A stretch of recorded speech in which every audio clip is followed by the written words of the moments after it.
This is a repeat. This is a test tornado warning. There is no severe weather occurring at this time.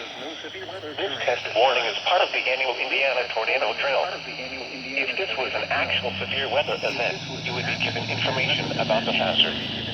The National Weather Service and the Indiana Department of Homeland Security encourage the use of this time to activate and review your severe weather safety plans. Think about where you would go and what you would do in the event of an actual tornado. Repeating, this has been a test tornado warning for the 2022 Indiana tornado drill. This concludes the test. We now resume our normal programming.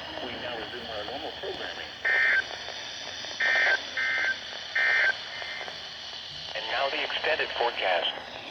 Thursday night, partly forecast for southwest Ohio.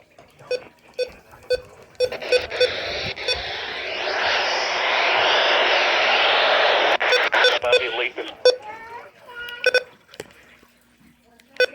60s.